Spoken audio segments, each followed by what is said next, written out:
大家好，我是天元，今天要分享一个我自己的非常棒的油条的方子。它不用手揉面，最少的添加，最短的时间，而且做出来的油条呢和我们小时候吃的一模一样。首先我要把酵母、糖还有面粉先混合好。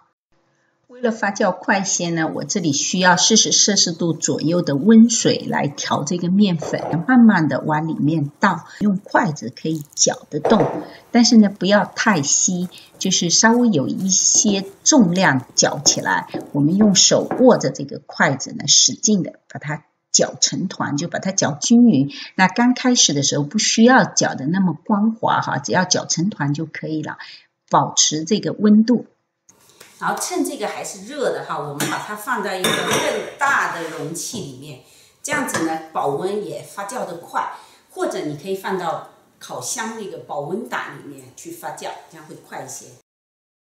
发酵的时间取决于你的室温，我这里大概花了1个半小时，但没有关系，你只要看到这个面团是原来的3倍大，而且有非常明显的蜂窝状的组织，就说明发好了。如果你发过头了，有明显的酸味也没有关系，后面多加一点点小苏打就可以。现在调碱水，盐和小苏打用少量的水化开，如果这里再加1/4到1/2茶匙的泡打粉会更加的蓬松酥脆，但我个人选择不加。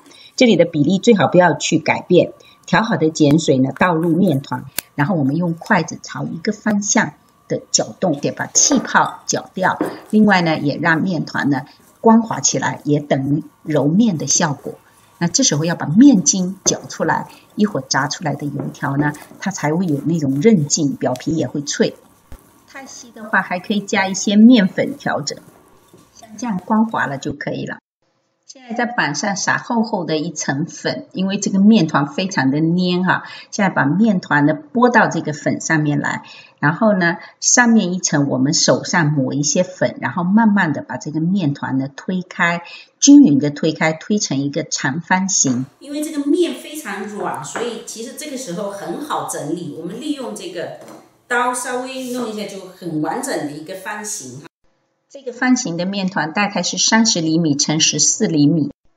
现在我们把这个方形呢切成条，切的时候稍微把距离拉开一些因为这时候面团非常黏哈，所以切的时候尽量撒一些粉来帮助。然后像这样子对折，再用筷子呢压一下，两头捏紧，稍微拉撑一下，抖掉多余的面粉。如果这时候面团软硬刚好的话，操作起来是不粘手的。那如果面团太软，可能要用这个刀片辅助一下折过来，这样才比较均匀。另外呢，油条胚子做好以后，让它静置10到15分钟，同时还要把这个多余的面粉刷掉，以免呢过多的粉留在锅里。最好的油温是170到180摄氏度。马上浮上来。马上浮上来就可以了，你看这个就跟炸油条一样。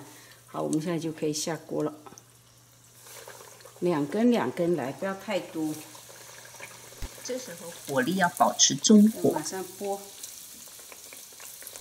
今天我这个方子呢，采用这个非常软的面团哈，那它炸出来会很松软，它不容易失败，因为面团软的话也容易发酵。那同时呢，我们让这个面团发酵到有明显的蜂窝状，而且有3倍大。那这样子呢，它会产生这些酸性物质。这时候我再把小苏打放进去，那小苏打遇到这个酸呢，它会产生发泡的作用。所以呢，这个油条我们一炸它就会蓬松起来。那么知道了这个原理呢，所以大家就知道前面这个发酵的步骤非常重要。面团要发到足够，另外这个软硬度也要掌握好哈。太软的话呢，这个油条的外形可能会不那么好看，不过也会很好吃的。那唯一要注意的就是整形的时候，不要让面团粘在手上，就多撒一些粉。这个油条略带微微的一点碱味，还有咸味，就是我们最早油条的味道。哇，你看，还有韧劲。哇！来一口，来一口，来一口。好吃好吃。油条如果放到第2天吃，你只要放进烤箱350华氏度3分钟左右，就会恢复酥脆的状态。但注意一定要观察，千万不要烤过头了。还有福州的朋友，油条一定要配锅边哈，你只要搜田园锅边就有这个视频。